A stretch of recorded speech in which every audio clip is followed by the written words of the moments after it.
At the moment in the Standard Bank Series, of course, this is the final at the Wanderers, and we are all very pumped up for this game. The South Africans they've been out there for a long time today. They're out there for some time before the Australians did, by the way. And, of course, the Australians are very excited about the fact that they've come back from 2-0 down in the series, and now it is 2-all. Graham Smith, lots of pressure on him as the skipper in front of the home crowd. Capacity crowd expected at Liberty Life Wanderers.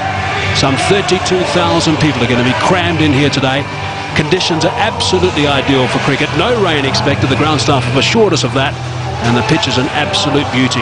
Ricky Ponting won the toss and elected the bat. And, of course, Adam Gilchrist, who looks like he's in pretty good nick at the moment without nailing a big one. He's a fine player, we know that. And he's a big match player also.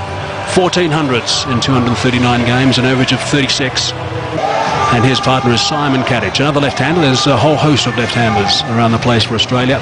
Just playing his 38th game now, average of 35 and a half, best of 107. He's got the 100 and a strike rate, a more sedate strike rate of 70. By the way, the average strike rates for the top order international players in one-day games is around about 73, 74. So he's pretty much on the mark. And of course, you get the odd player who is far superior.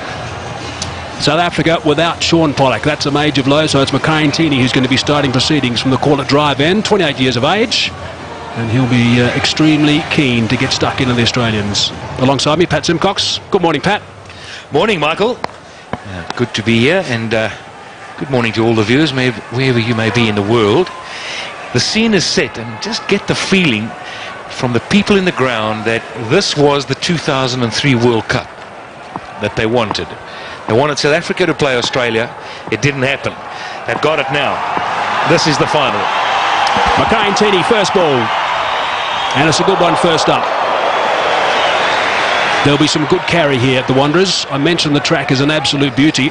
It is a 10 o'clock start on a Sunday morning. It's a good colour, this track at the moment. There's no grass at all. It's a little bit on the dark side, actually, which is attributed to the soil here at Liberty Life Wanderers.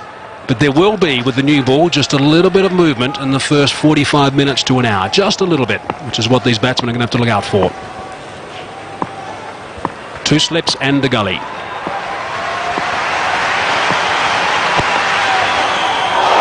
And there's a bit. Well, good pace. 141. Just a half a chance. Good carry we see there through to Mount Boucher. I guess there'd be a little bit of nerves no matter how many games you've played.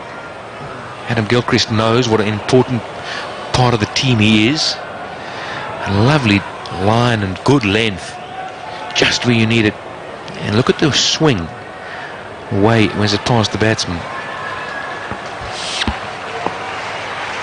As always, catching will be critical, particularly behind the batsman. At the Wanderers.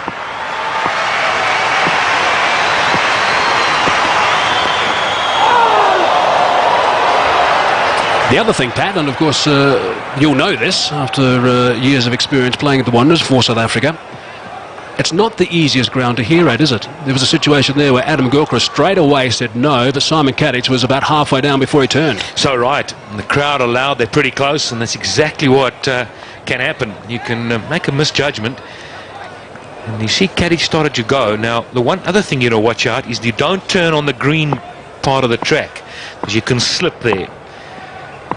Very difficult. The ground is in remarkable condition. Looking for one, not there. The other thing about the Wanderers, now this is in the Highveld, playing at altitude. The other thing about the Wanderers, particularly when you come from the coast, for example, like in Durban the other night, on a bit of a drier track than what we've got here. As you can see, that ball just seemed a little bit thin and inside edge onto the thigh. If you're not attuned to conditions right at the start of this game, as a batsman, you can be just a little bit rushed because the ball does certainly come on a little bit quicker. There's a bit more bounce as well, as you can see with that Hawkeye graphic.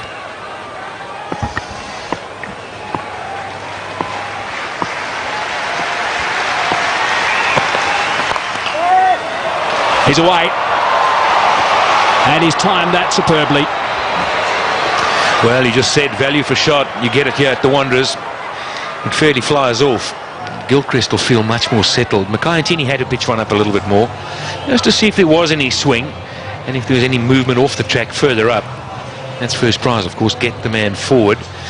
And as Gilchrist didn't really push forward a long way, just a little prod. Made sure he middled the ball.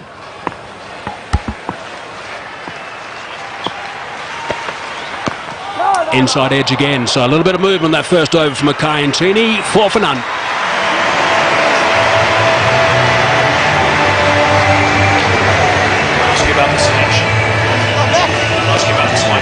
Normally the name Sean Pollock would have been in operation for the first over, and then Mackay and Tini for the second, but not today. Sean Pollock has a strain of a ligament in his lower back and not playing today, feeling better than, of course, after he did the injury on Friday, and at this stage is only a 50-50 chance for the test match starting on Thursday in Cape Town. Andrew Hall it is. That's away. That's his zone. Loves it on the offside, and he drives well through extra cover. Again, no flourish, just a little punch. Finds the gap. Once it beats the man, well, you know you stop running. It's quite remarkable, Pat, that leverage he does have, Adam Gilchrist, with that high grip. Oh, goodness me! That was brilliant stuff by Herschel Gibbs. 2 runs the result, so that's good running from the Australians. He was airborne, couldn't grab it cleanly. Well, it was a chance. Those often stick. Played in the air, and anything going in the air, South Africans will look to take. But a half a chance, albeit a tough one, and just maybe this day the final swings on those half chances. Australian team unchanged, field also unchanged. 7-2. That's over the top. Couple of bounces for. It's a big over for Australia. Just a bit short from Mackay and Tini. Rounds off to 10 from the over. 23 for none. Tough to maintain that line without giving a little bit of width. Straight again. 4 again. Well, you can clearly see it's a good batting track. Ball comes on nicely. Good for driving. Some thought it might be just a little bit slow in the beginning, and it may have been. But that big contingent of Australian supporters that have come out, they will be loving this. Closing the face on the drive as Kadic, making sure that there's no outer edge. Look at that. It's clever batting. Shout from Hall, Boucher, and also Smith at first slip, but not the affirmative from the umpire. 32 for none.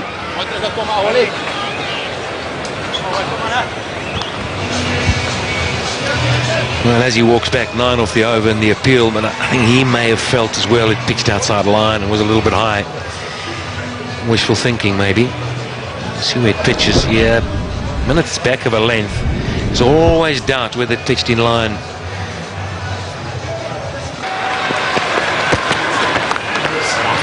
That is through, and that is 4. It is the shorter boundary by, I reckon, around about 25 yards.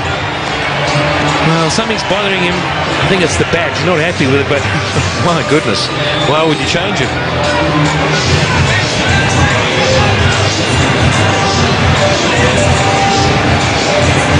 Six off the over already.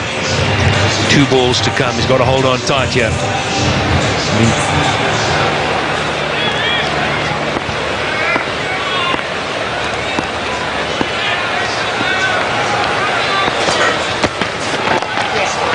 Straying leg side and another boundary. Mackay and Tini is a little bit all over the show right now, and you can't do that to a player of the calibre of Adam Gilchrist.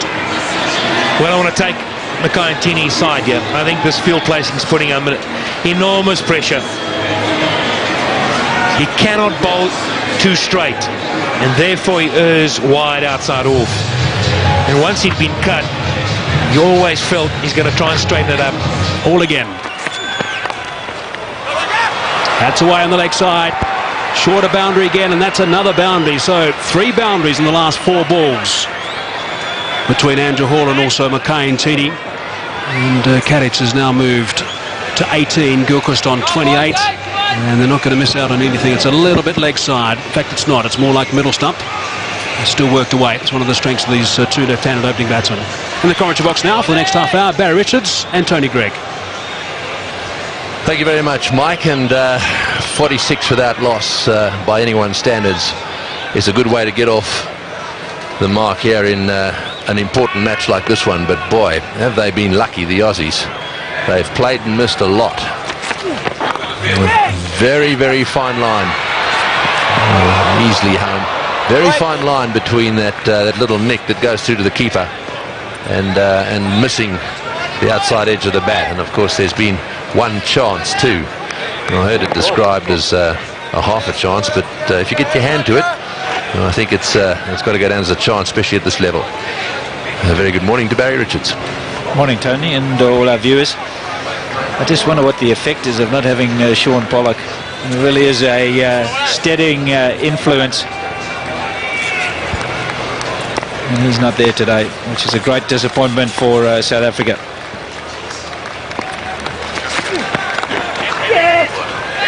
Have to hurry. And then I think Kadich was sleeping just a little bit and late to set off. But in the end, it all worked out for Australia.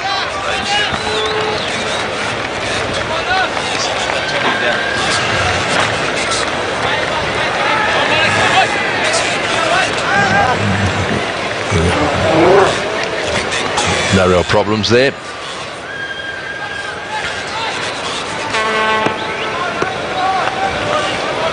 So 7.3 overs bowled for 48 runs. Andrew Hall.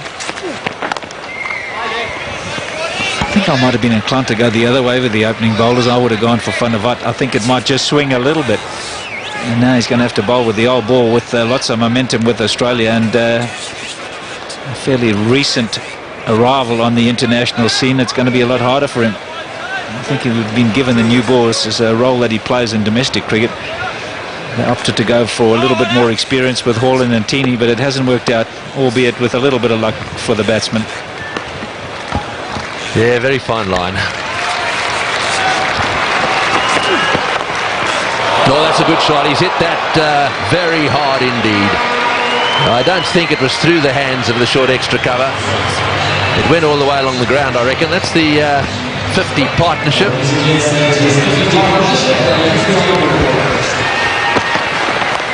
Short delivery again and pulled away. This is a fast outfield. It's 4 more. Well, the Australians couldn't have dreamed about a better start.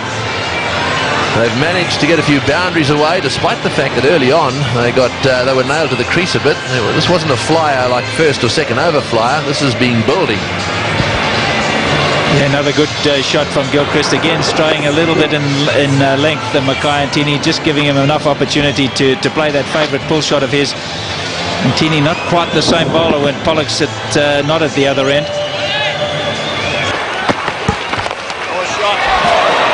Well, straight down the ground, and that one will go for 4 as well. Sixth boundary off Ntini.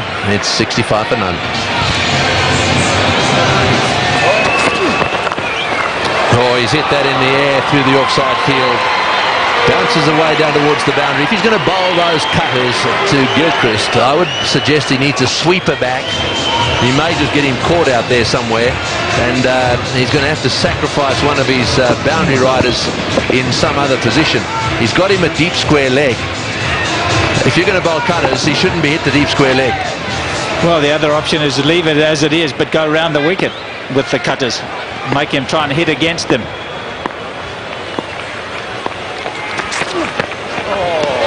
Oh, there we go. You see, that's the line he's going to bowl, and that's the shot Gilchrist's going to play time and again. So I would take the sweeper on the leg side and put him back on the boundary on the offside and say, righto, now you hit me for 4 in that direction. Yeah, good call. He's having a bob each way a little bit, Graham Smith, with he's almost setting a field for bad bowling in that he's trying to cover leg and offside, and that's a very difficult thing to do as a skipper. Get the line right, you can protect one side of the field. And there we go again. The sweeper would have cut that one off, and that also is going for 4. So he's got to come up with a plan now, Andrew Hall. This is what it's all about. Can't just keep bowling there to Gilchrist without protection. I reckon they should try around the wicket. I know it's a shorter boundary on the leg side, but if those cutters work, then you're hitting against that little bit of a cut that goes away to the offside. This way, you're just sliding across the off stump, giving Gilchrist plenty of room to swing the arms. And he's going to make you pay, and he is big time. 49 for Gilchrist, just 34 deliveries. Yes, he's being damaging. And that's his single. Oh, there's a misfield there, but it won't cost South Africa anything. A half-century to Gilchrist. That's his 44th half-century. He's 6th against South Africa, and he's first of this series. And we couldn't have a better time to do it for Adam Gilchrist. They've restricted him in the first 5 games. Or first 4 games, rather. But this 5th game, he's come to the party, Gilchrist, and he's done it in style. 8 boundaries.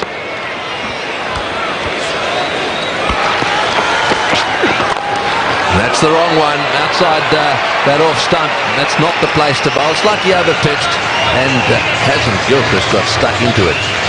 You don't have to miss by much, do you? And he really bowled a pretty good over, and that in itself wasn't all that bad a delivery, but this man just pounces on anything. You see there, watch the feet. Hardly any movement of the feet, just a swing of the bat. It starts over his left shoulder and ends up over his right one.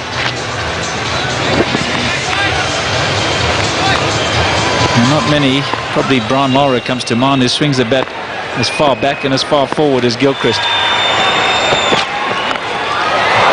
Oh, and he's hit that magnificently. That's gone way up into the crowd. Well, Cattich has been bogged down just a little bit. Gilchrist has been doing the attacking, but he doesn't often settle for that. And this is an example, a superb cricket shot. In the commentary box now, Mike Haseman, and alongside him, Darryl Cullen. Outstanding shot. Just outside the line off stump. The bigger boundary there. And obviously looking at the bowling of Johan van der Walt so far, the first couple of overs, he did a very good job, and I think they might have decided, okay, we've got to break these shackles here and just try and get on top of him here. 15 overs gone, 96 for 1, and the third power play has been taken. Quite a discussion, actually, at the change of that last over. Now, this is a bit of a gamble, Darryl. Yes, Mike, particularly with the mood and form that Gilchrist is in. So I guess it's quite simple. The two Australian batsmen were thinking, okay, well, they've gone for this. There's only 2 men outside the circle. Let's make sure we capitalise. And Gilchrist strike rate now 128. Cattich also healthy at 80. Well, it's just another further point which argues against this power play option. Because some captains, I think you may be alluding to, perhaps would have not introduced it now, but then at some other stage you've got to get it out the way. Unless they're just going to go for it, irrespective of the match situation, why bother with it? Yeah, you certainly don't want to be caught having to use a power play when you've got the likes of maybe Ponting, Simons or Hussey at the crease. About overs 35 to 40. That'd be absolute carnage if that happened. And it hasn't influenced the game, these power plays, same as the super sub. Goodness me! That is absolutely remarkable. Andrew Hall has taken a blinder. He looked in no position whatsoever, stuck the hand down, the ball went straight in, and that is a huge wicket. Wow, what a catch. Great catch by Andrew Hall. He almost stuck it out as if to say, well, I've got to get something down on it. And it stuck, and it's a crucial period of play here for South Africa. Just when Gilchrist was looking to launch, Andrew Hall pulls out his bit of brilliance. Well, we've said all along, a couple of us have said that fielding may just be the deciding factor between these two sides. And you need work like that if you're going to stay in this match. 97 now, the end of Gilchrist for 55.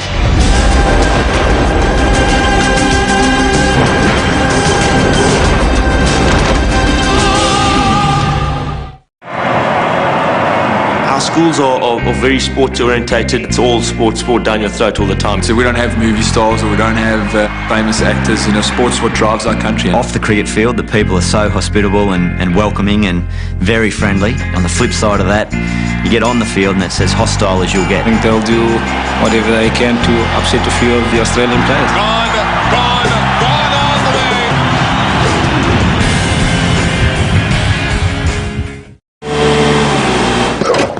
Nothing like a couple of weeks in paradise, eh, boys? Where's the big fridge, Jacko? There isn't one. Well, that's just great. Get some goals, Harry.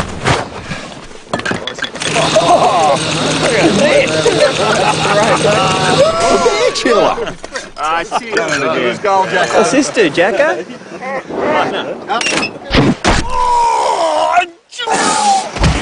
Well tackled, Harry. Every athlete starts somewhere. Eventually they begin to wonder, am I good enough? For 11 days in March, the answer will be found here. In these small moments. In the blink of an eye, years of sacrifice will be justified or lost. Dreams realized or broken. And all with the whole nation watching. These small moments. Every medal, every sport. The Melbourne 2006 Commonwealth Games on Fox Sports. Good boy, Marlon. Going, Jacko. PJ, you're bowl, mate. It's Macca's go. I think it's drinks. Harry, it's a dog.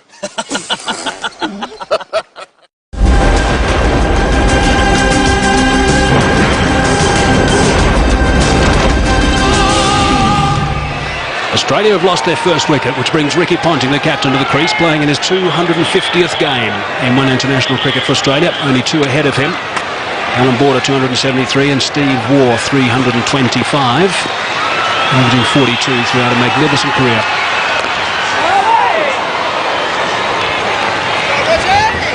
Well, he's no stranger to the big time and producing when it counts the most. This was the ground. And he got that memorable 100 in the World Cup final against India. He has done well there, hasn't he? Moved a bit slowly initially. You almost thought that he stuck out his hand as an afterthought. Well, he may not think so. I think it was he moved very well in the end. Roger Telemarcus again in the action. Crucial wicket, crucial period of play that. Yeah, dead right. Australia were on a real roll. Graham Smith taking that third power play, and what they needed was a wicket, but Hall has provided something quite exceptional here. Okay, so was it an afterthought or not? No, he's seen it, he's gone for it. He could almost have gone for it with two hands there, often though, for the left hand. No, it's going to be a day where probably the batting is going to rain, yeah. So you need some brilliance in the field. It's quite amazing, Darryl. You look at all the great players around the world, and there certainly have been some amazing performances. There's the 100 up for Australia, by the way. And you hear about all these various plans and the tactics the bowlers have to bowl to various bats when they come to the crease. Most of the best players around the world, it's basic cricket, isn't it? It's just doing the basics right. Tidy line of length, unless you've got someone who's a little bit suspect of the short ball, I suppose. But just get in the right areas first up.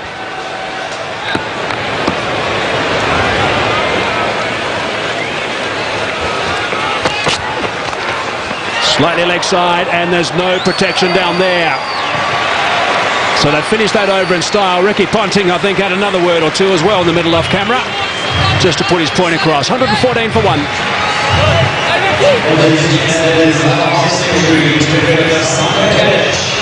Another great finish to Funavats over. Just don't want that last ball going for a boundary. It was the easy one as well. Strain onto leg stump, full half volley. That's what South Africa really be tight about yesterday.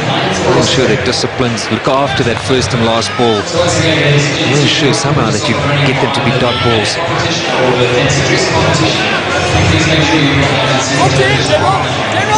19 overs gone, 114 for one. That run rate back to 6 per over. He's one of those quiet achievers, Simon Kadich. He's gone to 50 now, 51 after 60 balls. So that strike rate is very good for him, of 85. 6 fours and a magnificent shot for 6. You haven't spoken since the first game. Now there's certainly plenty going on in the middle.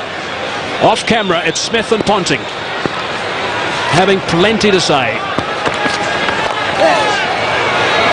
That's away.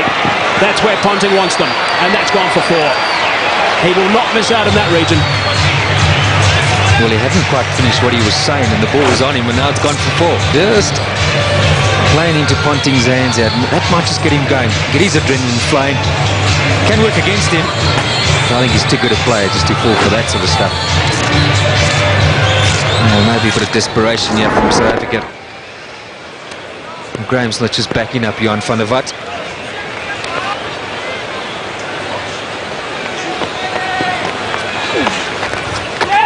Bit of turn. And it's beaten him.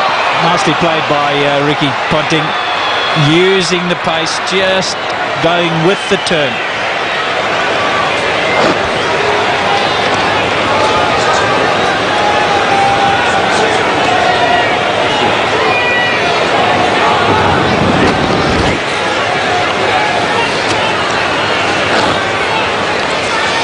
Geez, boundaries galore.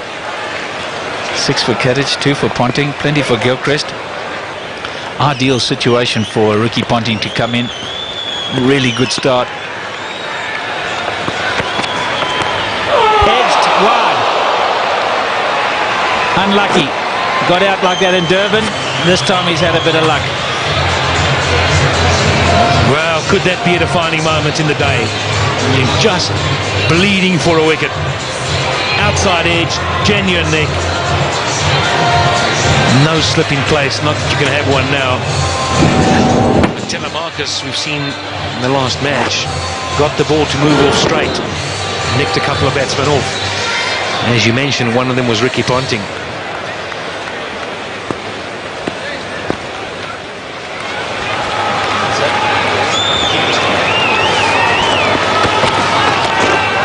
And he's put that one away too.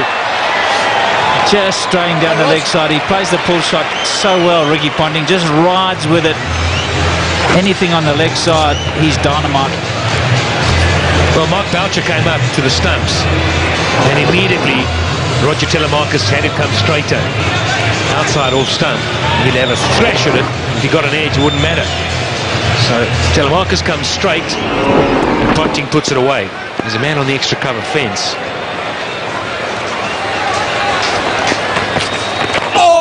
And he's flipped that one over the top too. Again, a leg side boundary. One short, one up. Doesn't matter to Ricky Ponting. I'm not sure it's a good move having him up. As you say, got a bowl straighter. And therefore that gives Ponting, who gets a long way across, the opportunity. Watch where this one is. It's on middle, but he flips it straight over mid-wicket. It's a good deck. And when you're in, more often than not, you're going to middle it. But it's all action here. 3 4s in the over, 5 balls gone. Telemarcus' hands go in front of his face. 1 ball left. He's got to minimise the damage now. Better. And that's the line outside the off stump. Sailing along. 142 for 1. All the work for South Africa to do at this current rate. Australia are going to get 323. Can that man, Jacques Cullis, who's just been given the ball, I think, a very late introduction into the attack, because he bowls those cutters so well. But now 1, 2, 3, 4, 5 bowlers have already had a turn at the crease, and Jacques Cullis has got to come on with 2 batsmen well set. I would have been more inclined to bowl him earlier, certainly when Ponting just came in, because he just bowls those cutters so well, and he's got a good change of pace and also a good bouncer. Now he's on the back foot. You call it right. First ball of his spell 2 nights ago got a wicket. Not understanding, Graham Smith bowled 1 over.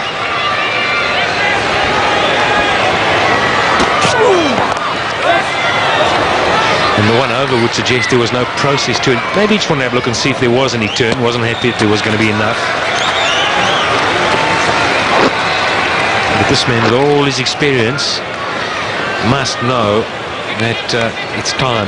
Someone has to do something special. And they've got to do it pretty quickly. They can just play from here, Pat. Just running it around, they're going to get 300. And that's without much acceleration from here.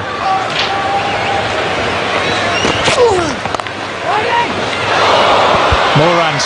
4. Short boundary. He hasn't had much of a strike since Ponting came in, Simon Kadic. But he's got that on the way for 4. 150 up, just 1 wicket down.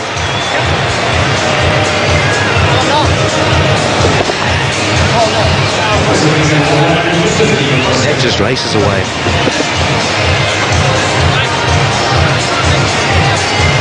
No chance to stop it.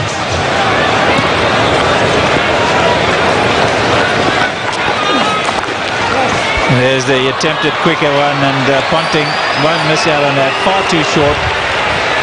And so Graham Smith at the end of the over pays another heavy penalty. 158 for 1.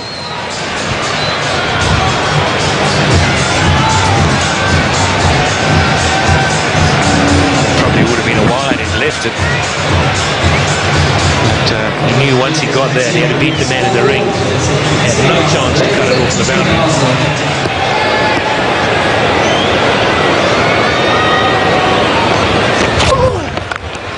Oh, and that was premeditated. Smashed away. Simon Kadic has decided that blocking's not the order of the day. They want to get as many as they can. Down the wicket. You don't often see that to Jacques Kallis. Well, that shows what a good deck it is, and he's got confidence to go down. Maybe we're being a little bit harsh. Maybe he's such a good deck that 300's par, Barry.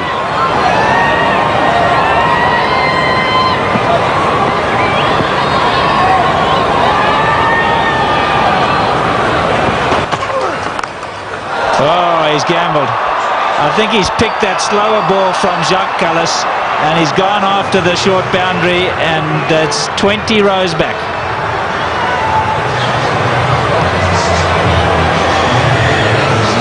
Was it the slower delivery? I'm not sure it was. Did he roll the fingers? What do you think? Yeah, I think he picked it. I think there's something, you know, there's so much video analysis these days that there's some change in the action for Jacques Kallis before he arrives at the crease, and Ponting and the rest of the Australians have picked that up. It's gone again. And another one.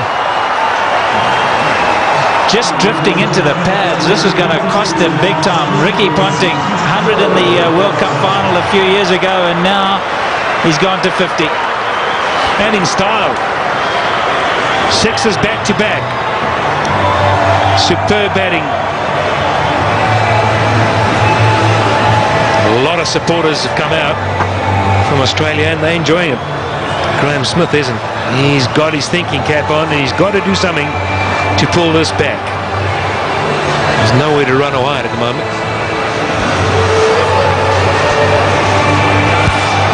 And the 53rd one-day 50 for the 53rd 50 for Ricky Ponting. 9th against South Africa and the 2nd in this series. So runs galore.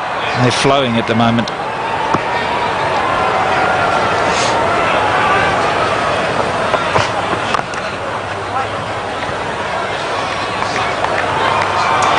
What about round the wicket? Well, I always said that to Gilchrist. I think there's always a case to go around the wicket to Gilchrist and have some protection on the onside if he wants to play the pick-up shot. And I just don't think our bowlers do it quite enough. Andre Nell, who's the best exponent, is not playing in this game. And I think they need to practice it as a variety when they get into trouble. Go for the block hole from round the wicket. Jam them in.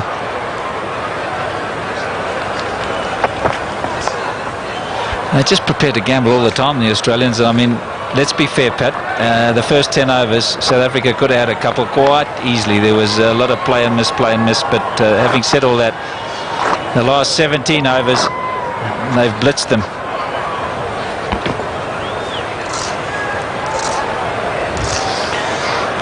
It's a good deck. Let's be pretty fair to the bowlers and to Graham Smith. He lost the toss. Good deck. And Graham Smith will always fancy still chasing it down. He's a positive man. That's the area. That is the area. It's actually much wider than you would normally bowl to any right-hander. A normal right-hander, you hone in an off stump. Look how wide this is.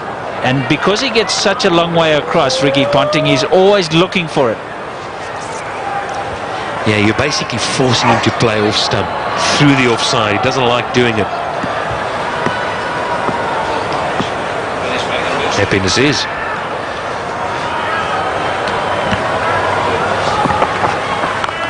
That's where you can't bowl. That's 3 of them.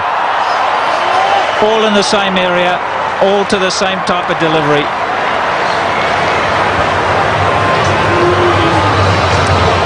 So easy, with so much time. Off the front foot, the pickup. Got to have such quick hands. Pick the ball early. You just can't afford to bowl at the stumps. It's got to be a foot wide.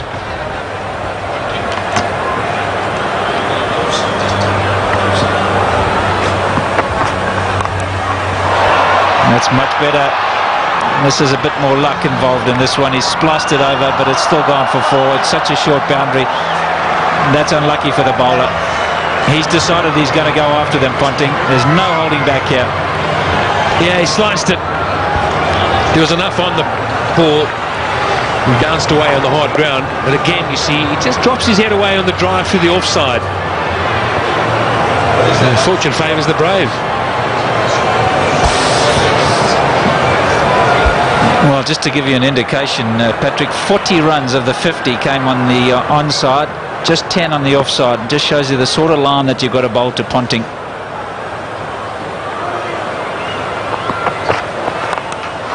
And that one he's hit in the air, and again picked out the gap. He's on a mission, Ricky Ponting, on a big mission, and that's to beat Graham Smith into submission. Well, 25 4s and 4 6s so far in the innings. 198. There's a change of bowling. Graham Smith now on this occasion turning to Justin Kemp.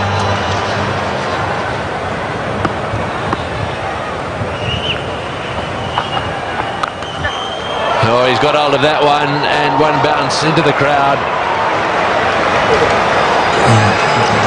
This is not a great time to be brought into the attack, because absolutely anything could happen. There's no way they're going to be playing themselves in. Have a look at that from outside off stump. He's almost flat batted that into the crowd. Oh, Katic is playing a bit of a blinder here. This is his way. He lets Gilchrist do it for a start, and then he comes into the action. Look at this, way outside off stump. And whack.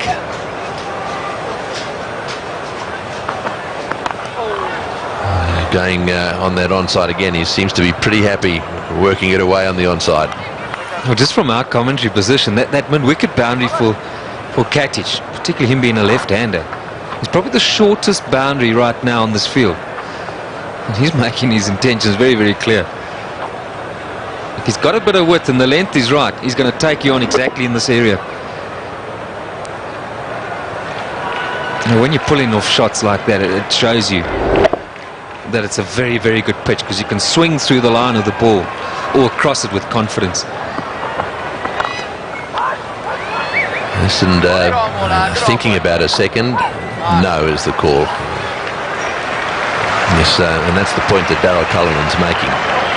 Bowl in such a way that they've got to play shots into an area where you can protect boundaries. And we know one way to do that, and that's right up in the block hole. Most of the boundaries that have been hit in this innings have been taking length balls. Yeah, particularly when they're offline, Tony. Now, it's a tough job for a captain. You know, when you're getting hammered really like this, it does require some good thinking, and you need your bowlers to back you up. They're not getting it right. You're not going to look very good. And you feel that if for saving, just get Australia to hit them down the ground. If you're going to go for boundaries, rather say to your bowler, look, go for boundaries where we've got a chance of protecting them. And you feel the straight boundaries are long, but they've got to take on those guys. You don't want to be going for 4 over mid-wicket or backward, or beating the sweeper on the square boundary on the offside, because then you haven't got it right. can only do so much, and when it's a good pitch, you've got to try and limit as much as possible.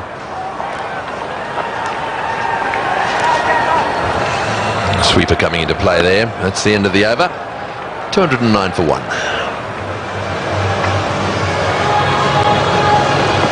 And if you're an Australian and you see that scorecard, 209 for 1, you'll be pretty happy about it.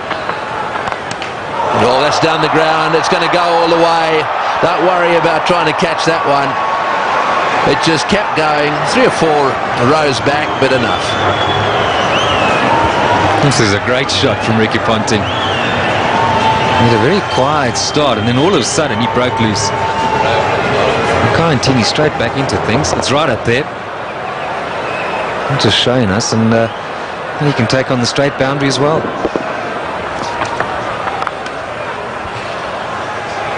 Yes, Ricky Ponting's got every shot in the book, and one of the problems with him is that short ball is not the sort of thing that's going to keep him quiet, because he's likely to hook the short ball into the scoreboard here.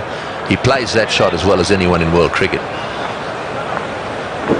This is the straight drive as well, so he's got all sorts of options. Nice feeling, wouldn't it? Captain of this outfit with the scoreboard on 216 for 1, and Ponting's on 76 or 52 deliveries. Incredible. Katic is in the air. This is good. This is out. Yes, caught it third man. Actually, pretty well played by Katic. He obviously intended to get it down to third man. He hit it right off the middle of the bat, and it's gone straight to Telemarcus. You might have thought for a moment that he was looking to get it a bit finer. Played it too well in the end. Pace and runs from Makayantini. Can this give South Africa a chance to somehow subdue these Australian batsmen? A well-played innings from Katic. Australia now 216 for 2.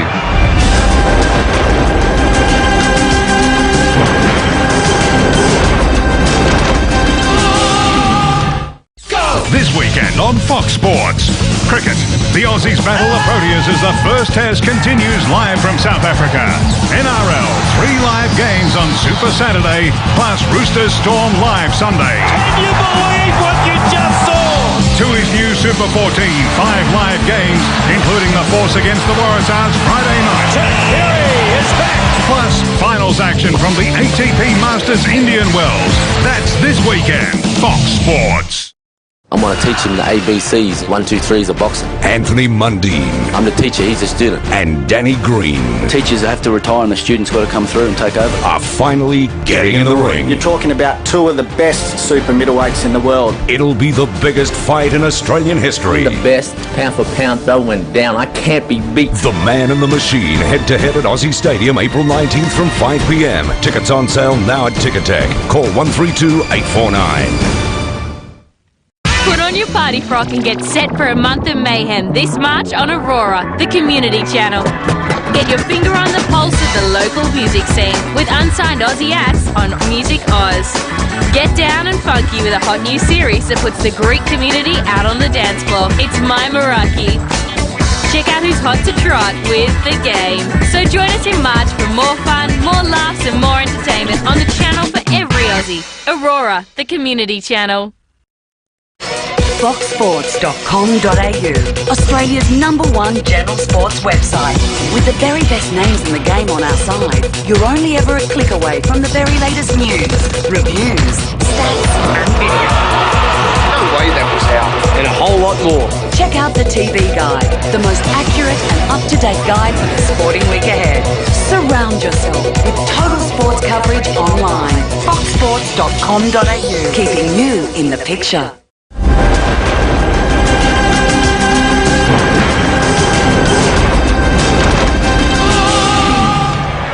Well, there's been a bit of a change. Martin was down to come in after Ponting, but the decision's been made by the Australian captain, I assume, to send in Hussey. This is the dismissal again, straight to Telemarcus.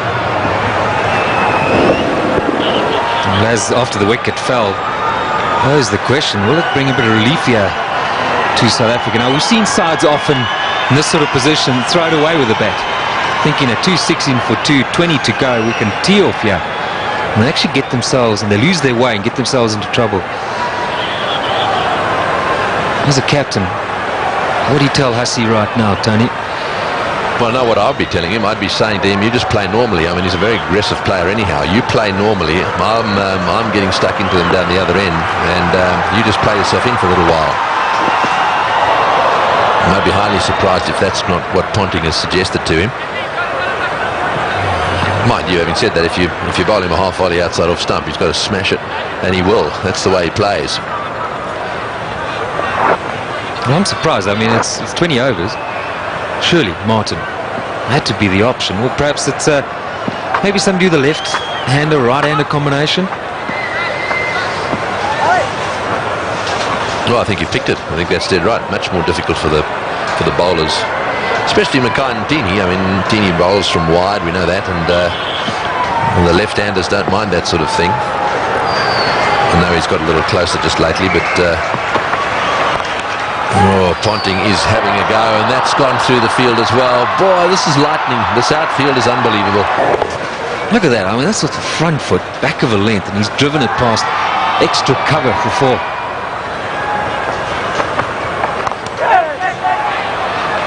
No, that's 4, and Scott through the field. There's another very good timer of ball down the other end in Hussey. He's only just arrived at the crease, and he really only lent on that one. The mid-off scampering away. Now, it's so typical of all left-handers when they drive, and they just somehow look a lot better than when right-handers are driving.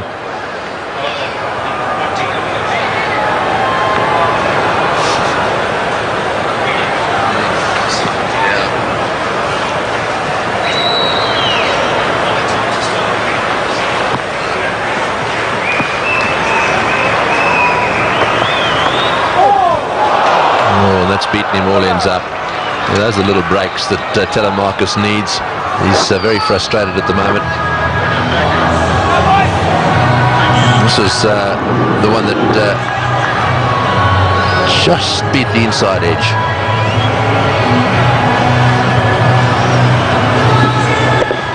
And this was the boundary, though. You don't have to hit it that hard in this ground. That's why it's one of the best places in the world to bat. It's such value for your runs.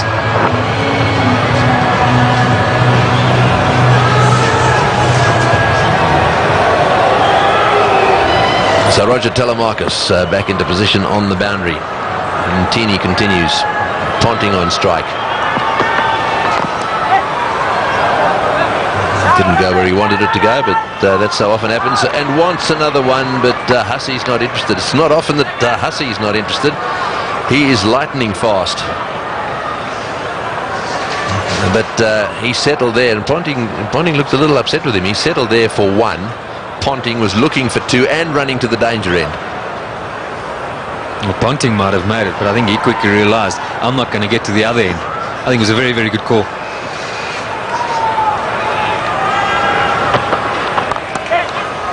Oh, that's a beautiful shot.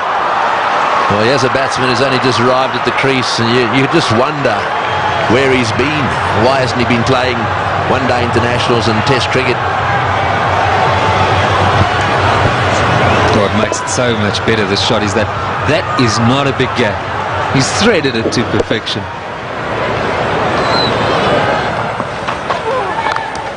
Bang! Goodness me, that is huge. That has gone out of the ground. Maybe on the lunch table in that block of flats. Well, I said he was searching for the boundary. What he's searching for is the block of flats beyond it. That's a monster. Just misses that. And probably hit it over that. Yeah, Callis, you see there, strays onto the stumps, and that's where you cannot bowl with a short boundary to Ricky Ponting. Another 6. Round the wicket, Jacques. Round the wicket. 250,000 rand on offer from Standard Bank if one of the players hits that banner. Do you remember a couple of years ago, Adam Gilchrist with a gold bar? I do. Missed it by a fraction. Callis again. Advancing. Callis saw him coming, and that is a great shot. That is a very good shot indeed. Saw him coming, dropped it short, he backed away, gave himself width, and slapped it for 4. That's a sign of a really good player, in touch with his game. Down the wicket, Callis saw him coming, and he's still able to get it away square of the wicket to the short boundary. They've managed to get a boundary every over. It's putting so much pressure on the bowlers. Down the track this time and into the crowd. That is a great shot from Mike Hussey. How do you stop this freight train? 34s, 7 6s. Amazing.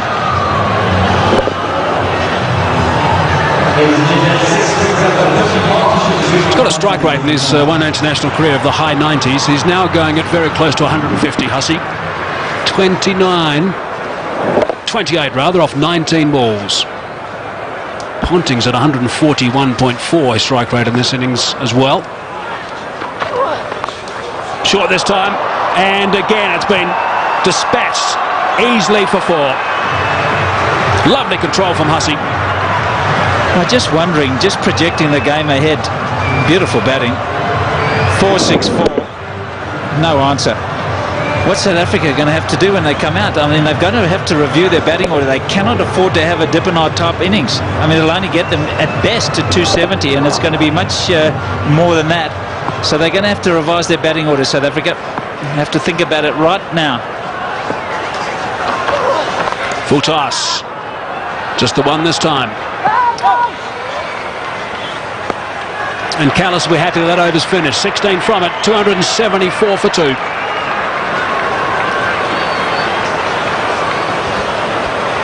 .58 or 5 for Jacques Kallis. He's going to have to open the batting, Jacques Kallis. And he's going to be have to be given a license to score at almost a runner ball. Bhutto will have to go down, I'm afraid. That's what I would have to do. He owes them now. He's gone for a few with the ball. Can he repent with the bat? 13 overs remaining in the innings. 274 for 2. Projections 8 and over. 378. Just to continue that conversation about the batting order. So Dippenaar not to open. What about Herschel Gibbs? Is that an option, you think, Barry? Yes, certainly. Happy with that. But then you've got Kallis, who's not the striker. More runs, protection there. But then you've got Kallis has got to be up somewhere in the first 5. And he's not the striker, so I'd say get him out the way because he takes a bit of time to play himself in. Herschel can get going a lot quicker than Jacques Kallis, and it gives him the 50 over opportunity.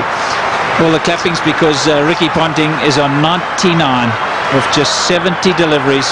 Magnificent. Yeah, he likes this ground. Once one. Shot from Mark Boucher.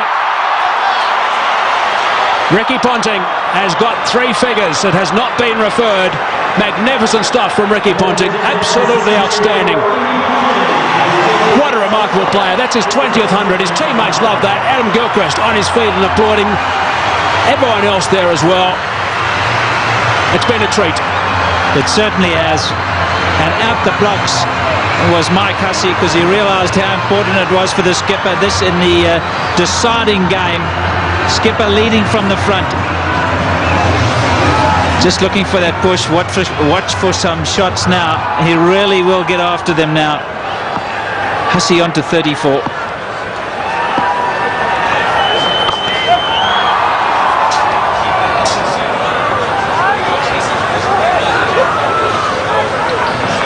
Look to him using his feet now, Ricky Ponting. Partnership now of 61 off 42 balls. Just a little single to pick up 3 figures for the 20th time. Brilliant stuff. Short and wide and gets the treatment.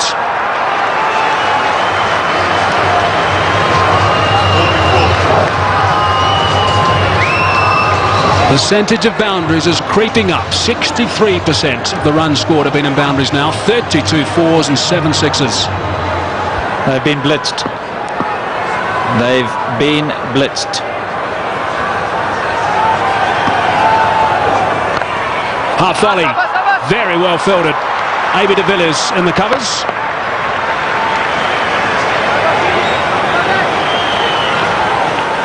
Or maybe in the shooting gallery. It's beautifully played. Just a little bit of width. strong man, Ricky Ponting. Very strong forearms. And down the track. Runs all over the place. Advancing. And 4 more. Goodness me, that's a boundary off the first ball of the over. Johan van der Vaart is starting to get some serious treatment here. Those figures are not looking very respectful these days, and I guess he's got a few mates with him. He certainly has. He's into his 8th over. He's gone for 50. Jacques Cullis 5 overs for 58. Graham Smith 4 overs for 29. No one has been spared. Everybody has been taken to with a vengeance. Loves driving through that region, 3 extra cover, and he's got himself 4. He rarely misses out, and that sort of opportunity, Mike Hussey. Just eases it through, doesn't he? I think the beauty about Mike Hussey is the ability to get his weight to go into the shot. Watch how he leans right forward into the shot. Head right over the ball, and that's why he hits it through the offside so well. Look at that, leaning right through. Make sure the weight goes into the shot. 45 now off 30 balls for Hussey. Just looking at the boundaries, there's more boundaries than there are overs bowled, and that's very unusual. 34 fours, 7 sixes.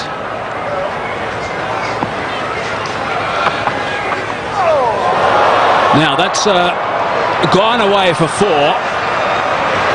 It's been given runs, so there must have been a bit of willow there, top edge, which is a little bit dangerous for Mark Boucher. Not kidding, that's a wicket-keeper killer. 50 for Hussey. In no time at all, 33 deliveries. 7 fours, 1 6. And that's a very, very happy dressing room.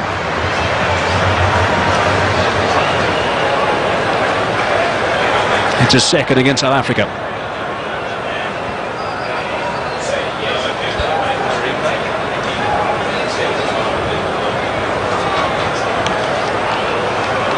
Has he got enough time to get 100 here, Michael Hussey?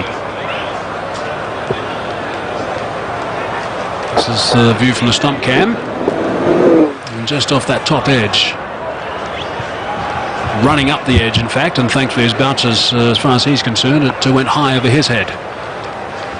Not by much.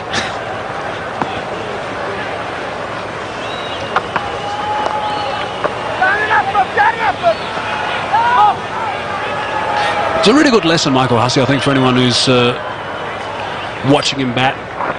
I've never ever seen him run that first one slowly, Barry. He just scampers down the track, and even then he was trying to get back on strike and trying to turn that into 2. It wasn't a chance. Obviously Ricky Ponting would be quite tired, but he was just screaming down, touching down the other end and trying to get back pretty much the same way Jonty Rhodes used to. Yeah, very busy cricketer. Brings energy to the side. That's going to be called a wide. It is. Ponting knows that he's going to be bowling that line. Ricky Ponting knows that he's going to bowl that line. He really does, because he's starting to move across. Watch the footwork of Ponting, because he knows Telemarcus is searching for that off stump. That's why I prefer him to go round the wicket and bowl it into the block hole, because if you tend to go a little bit wider, that's what happens. You get warded by the umpire. Cries of catch it, but no one there. A boundary to finish the over, turns that into a big one. 11 runs on that as well. 41 overs gone. 312 for 2 it is now. Remarkable stuff.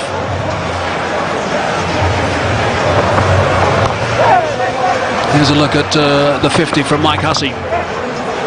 That offside shot. I think that was probably the best one. Then there was a charging of Callis. Next ball for 6. So 4, 6, and then another 4. All in succession. He has been no slouch at all. They've put on 96, and Hussey has got more than half. And to do that, when there's a man like Ponting in form, takes a mighty player. Have a look at that strength on the offside. That's who scores most of his runs. He doesn't mind the pull shot, as we've seen with a couple of terrific shots. Jeez, he's a wonderful, wonderful cricketer.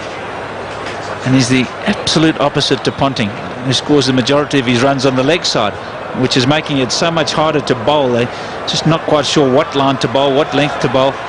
It's been a tough day at the office for the South Africans. Ball again. Full toss. Hasn't got past the two fielders at extra cover. In a line, basically, those two in the end. Yeah, it's like cadets, aren't they? Come to attention standing together.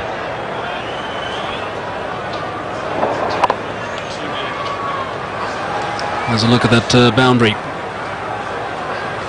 The last ball of the over. Just one-handed, basically. Premeditated.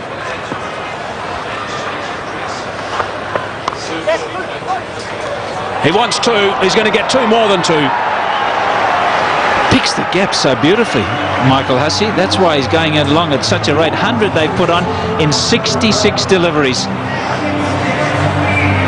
11 overs for 100 partnership. Absolutely amazing. I suppose the question they'll be asking in the Australian dressing room, can Hussey get 100? I suppose another question they'll be asking in Australia is why hasn't this guy played for the last 7 or 8 years? Just goes to show how strong that batting order was for Australia.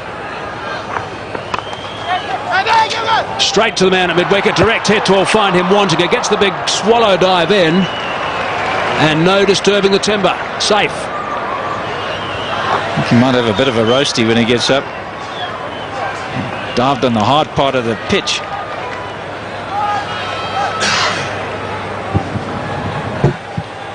Taking off almost straight away. Direct hit, he was gone.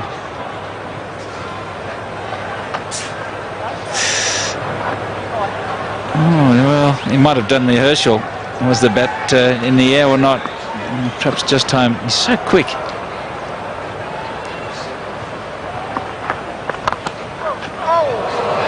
Down the ground, protection.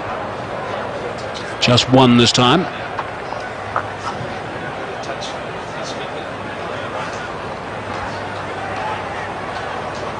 I think there was almost a run out there. That would have been a bit of luck for South Africa. Just touched it, Andrew Hall, but it went past the stumps, and it seems to be sums up the day.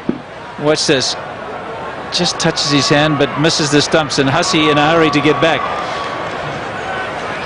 Would have got him twice in 2 games.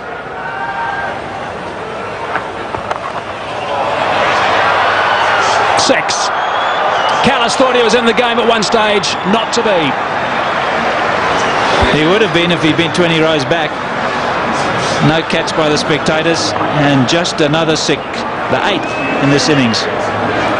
63 now for Mike Hussey off just 38 balls, 8 fours and 2 sixes, and the full toss was just dispatched.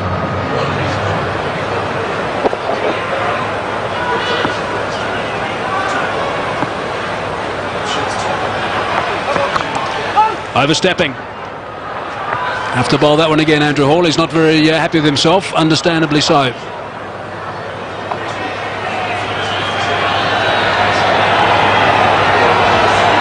Been a declaration in these games?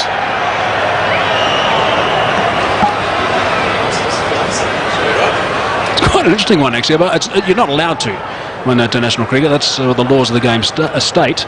But with a bit of rain around the place here at the Wanderers. Why shouldn't you be able to? Oh, that's the laws. It's crossed someone's mind, I'm sure, in the change room, the Australian change room. Whipped away leg side. Dippenar again. Safely home. Good running. Very good running. 13 runs coming from it. 326 for 2. Amazing stuff. 42 overs gone. 325 for 2. Ponting 117. Hussey 63. The partnership 109 off 71 balls only. And there's still 8 overs to go, and those figures are not looking that respectable. In the commentary box to take you through to the end of this innings, Pat Simcox and Tony Gregg. Thank you very much, Mike. Well, how do we bring out a few wickets here, Pat? That's what we need. Slow this thing down from a South African point of view. There'll be a few that reckon. Oh, there we go again. I mean, they really are picking the gaps beautifully. What a position to be in, though. Ponting on 117, Hussey 68 or 41 deliveries, and they're absolutely carving him away. I mean, I've got to say that I haven't been here as often as you have, but this bull ring doesn't exactly sound like a bull ring right now. I'm at a loss for words.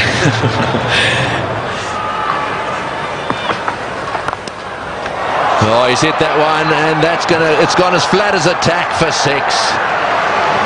Well, Ricky Ponting is certainly enjoying himself out there. I mean, 2 down they were in this series. This is a different looking side totally. Lots of intensity from Ricky Ponting, even though he's in a wonderful position. Just sense he's looking at bigger things here. He wants to button this down and make a huge statement.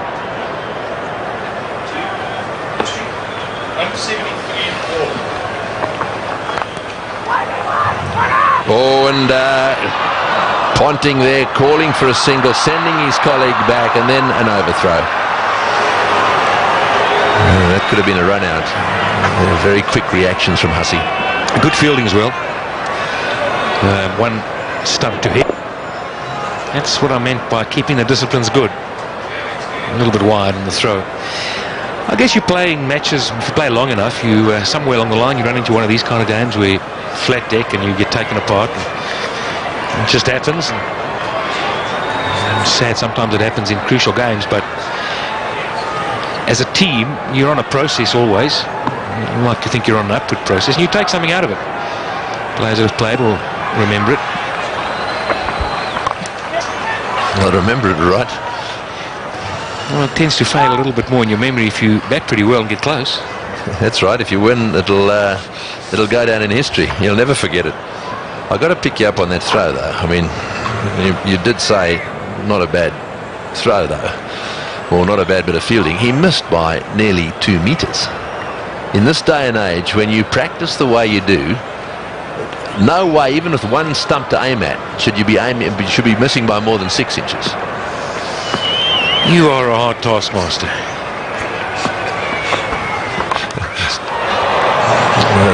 Down it goes to mid-on again. In comes the throw, and back for the second.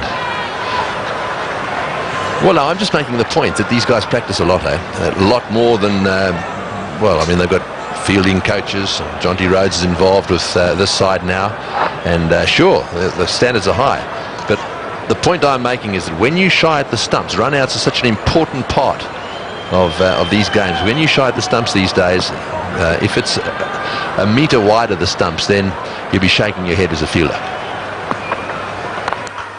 Oh, that's 6. That's straight. That's going straight over the top of the side screen. Oh, that's a great box down there, but they were scattering all over the place. The best box in the house, straight down over the top of the Standard Bank sign at the far end, and Ricky Ponting has hit the ball straight into it. That is a heck of a shot. It's a big beat.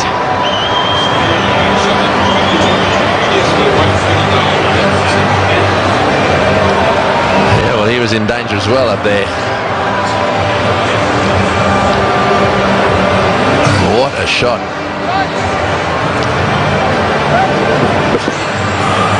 Well, he's heaved that one down the ground. Now let's just see if we can pick this ball coming down over the top of the screen. Here it comes. And there they go. Look out. Issue helmets around here.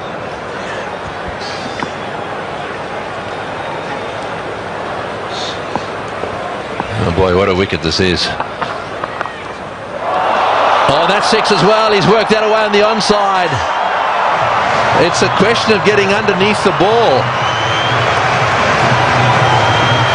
Anything you can get underneath, the way these guys are playing, is going to disappear into the crowd. Some catches taken in the crowd, I tell you. Andrew Simon's fist up. He enjoys it. But it's been a while, and a lot has been spoken about bowling at the death.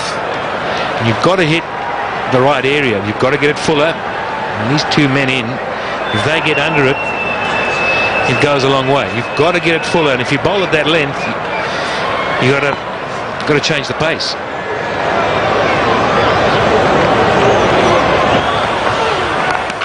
Oh, not like that. That's 6 as well. That's gone way over the top of mid-on. Now that's an example of exactly what you don't want to do. I mean, that's the length that says, take it. So much power spoke about. And it's happy hour. It's been happy hour for a little while now. You wouldn't wish it on anybody to bowl. There's a full toss, and it's in the air. This will be out caught. Yes, at last. Hussey trying to hit a full toss down the ground. You heard Pat Simcock saying, you're better off over-pitching than under-pitching. Hussey didn't quite get that one in the middle of the bat. It's gone down the ground, and Mackay-Ntini's taken the catch. Nice and easy from Mackay.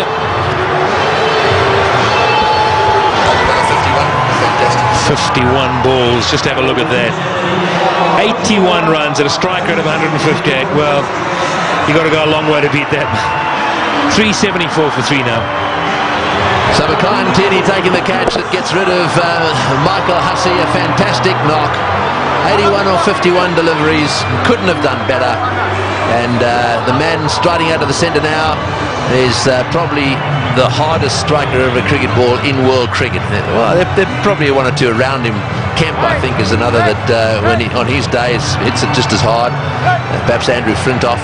But the man in your picture now, Andrew Simons, has got an awesome reputation. Speak to anyone anywhere around the world, especially bowlers, and they reckon he hits it as hard as anyone.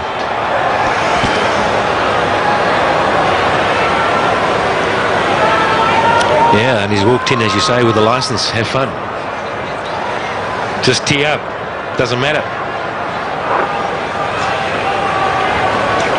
Yes, he wants to. He can make an impact if he doesn't try and hit the first one for 6. So I really think that he should give it to Ponting. Ponting's going unbelievably.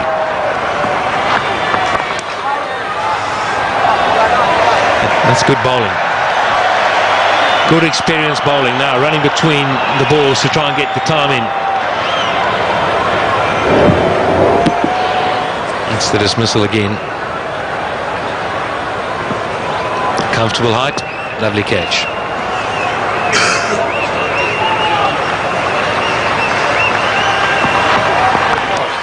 Well, it's a full toss. It's going over the top. Will it go the whole way? Yes, it is, all the way.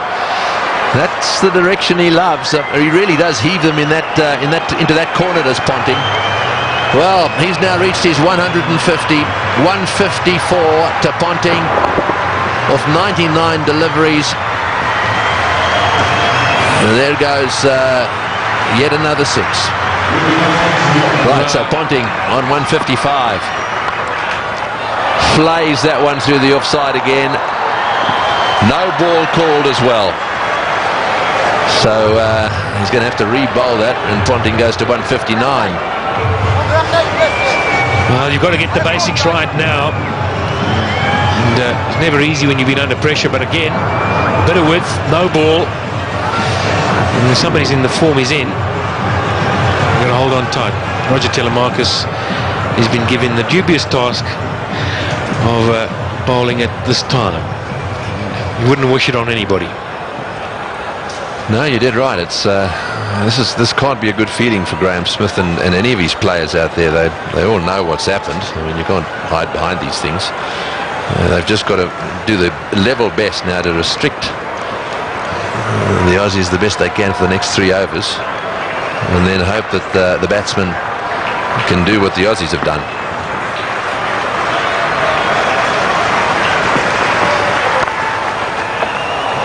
It's blazed away through the offside field for a single. Yes, and there's no doubt that Graham Smith will be confronted with a fine. This over rate has been very slow. Mind you, they've spent a lot of time waiting for the ball to come back. Yeah, it doesn't help when your left-right combinations as well batting. You've got to change field every second delivery. Simons to face Telemarcus.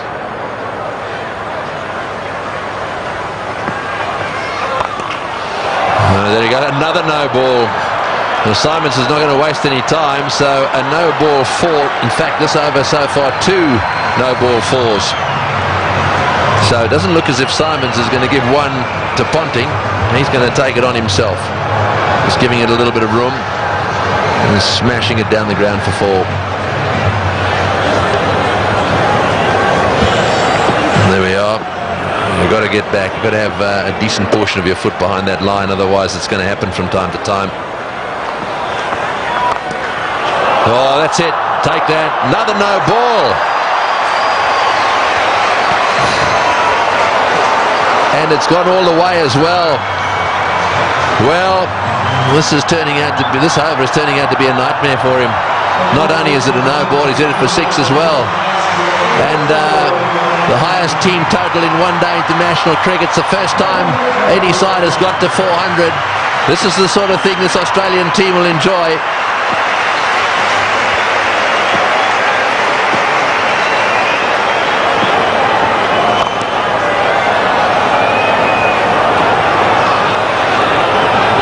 For 2. Yeah, who would have thought you'd ever get to a one-day game and see 400 scored? All set up by Ricky Ponting and, well, Adam Gilchrist up front as well.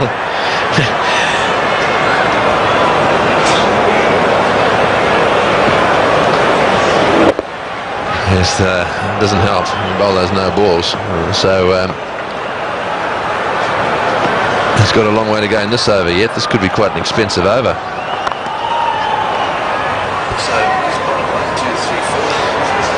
Of course, South Africa's bowling coach, Vincent Barnes, he'd need to get his bowlers around and sit down and say, guys, let's have a look at exactly what we could have done wrong, what we did wrong. But as a bowling coach, you're sitting in that change room. This cannot be easy. I know it's a flat deck. Some wonderful batting. Oh, and that one's disappeared as well. Another 4. That's 22. 22 of this over, and only 3 legitimate balls have been bowled.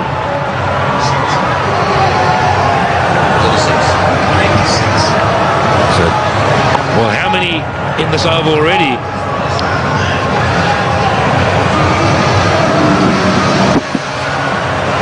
Too many.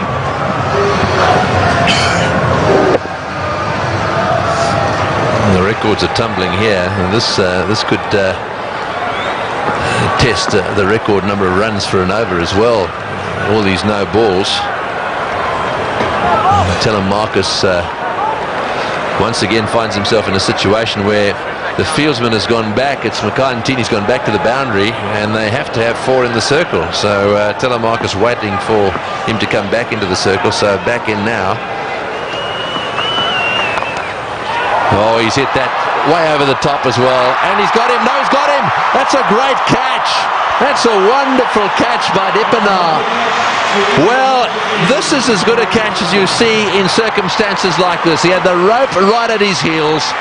It was as flat as a tack. The ball would have gone at least 5 meters over the boundary. And it has been brilliantly caught and brings to the end what is one of the most brilliant knocks ever seen here, I feel certain. But Dippenaar had to judge it well. He'll stay just inside the rope. But Ricky Ponting leaves the stadium.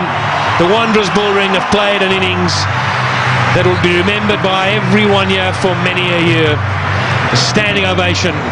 Well played, Ricky Ponting. 407 for 4. Right, so 133 matches. Brett Lee being sent out to see if he can hit a few sixes as well. And the bad news is that the most runs in an over in one-day international cricket is 30. Both times the bowler, well no, correction, both times the batsman was Jayasuriya, Sri Lankan, Amir Sahel and Harris of New Zealand. Telemarcus, despite the fact that he's got a wicket in this over, he's gone for 27 so far in this over. This is the dismissal again. This is the catch. Just watch this. This is fantastic.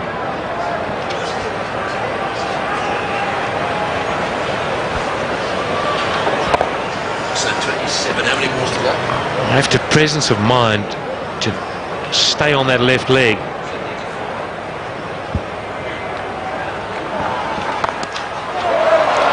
Well, that's gone down the ground. One bounce, only a single. That makes it 28 off the over. 409 for 4. Telemarcus now 9 overs bowled. He's got 2 wickets, 75. He's gone forward 8 and a bit. Bowled well in the previous game. A real tough day at the office. 2 overs to be bowled. And once again, all sorts of problems here with getting Tini to understand that he's got to be in the circle. You've got to have 4 in the circle. He's outside the circle. It's a no ball.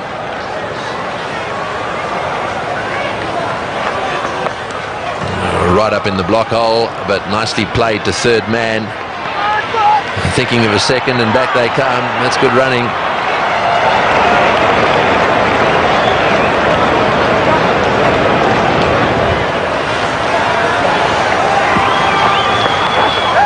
Well, that's an inside edge along the ground for 4. Well, when it goes wrong, it really goes wrong. I suppose the question here, Pat, is it worth considering a change to the South African batting lineup? You know, bear in mind what they've got to do here. There's no such thing as a draw. If you want to win the series, South Africa got to win this match.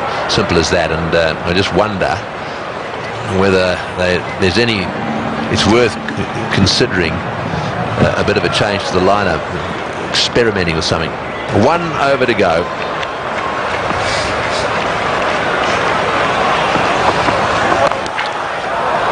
One-handed is another no ball. This is getting out of hand. It's gone for 4 as well.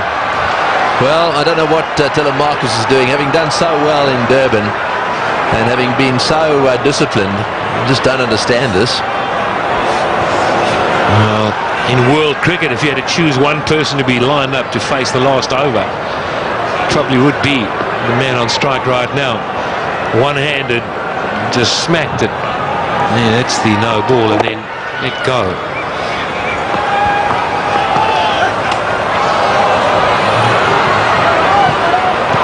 A little bit of a fumble there from Tini. This gives him another run. Of course, Tony, that's the danger now. The wheels start to come off, don't they? You get into the change room, heads go down. 10 minutes later, your batters walk out, and they got a daunting task ahead of them. They shake in their heads, stunned. Well, you can't blame the batsman for this. The batsman just got to keep himself focused. This is the bowlers have got to look at this score, and they got to find out where. Well, they've got to ask themselves, where did it go wrong? Or at the stumps, and now a chance of a run out, but it went like a rocket. Hit the middle stump down the far end, and bounced back, but no run out. Tell you what, the poor umpire, he hadn't moved. Just moved, missed the stumps. Hit one on the shin. Yes, it's not the greatest thing to say, but it's probably the closest thing we've seen today of the stumps being knocked down. Oh, he's heaved that one down towards the outfield as well, and it's picked up, and they'll come back to the second. Yes, just getting back to the batsmen now. So the South African batsmen have got to get themselves. Whatever else, they just got to get themselves focused on doing something special today. You know, there's a man that might have to make a contribution, and he can. We know that. He's got to go out there, be very positive. Graham Smith does most times go out and do exactly that, and that's a wide as well. So no matter what happens to the bowlers here, and they really are having a tough time, the batsmen have got to go out and do it. It'll be a test of their character, that's for sure, up against the highest score ever made in one-day international cricket history.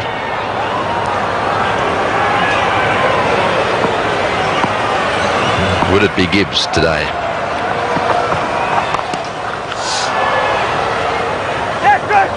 Another fumble down there and another run. And I think he's home.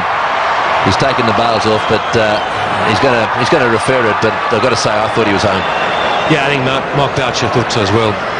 Just a little delay here. And, took the bails off, but when he took the bails off and he had a little on appeal, then he walked around. I think he could see he was right there. Yeah, Boucher asking the question very positively, because he actually was facing the other direction. It was a reluctant referral by the umpire. I think he knew it was not out. Righto, so 2 balls to go before the lunch break and the change of innings, and then we'll see South Africa come out here and try to retaliate. There's the not-out decision. Telemarcus hopefully will stay behind the line and not bowl any wides here.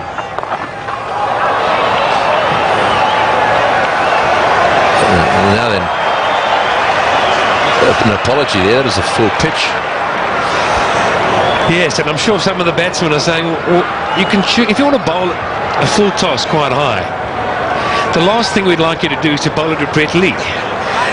What are you doing, mate? 10 minutes time, this bloke's got a new ball in his hand, and he's not a happy camper. Last ball of the innings. Brett Lee has smashed it away down towards square leg. Kemp hovers down there, but then pauses. In comes his throw. And that is the end of the innings. A wonderful batting performance by the Australians. Of that, there is no doubt a world record batting performance. And from a South African bowling point of view, they'll be very, very pleased it's over. Right, so there it is. The Australians obviously feeling very happy with all that. They've just seen a world record performance by their batsmen and a wonderful knock by Ponting in particular. Entertainment personified. There is the performance of Australia, a wonderful performance. Ponting, the top scorer, won 164 of 105 balls. And, well, who would have thought that we would have had a world record score made at the Wanderers here today? So there it is, at 434 for 4 off the 50 overs bowled.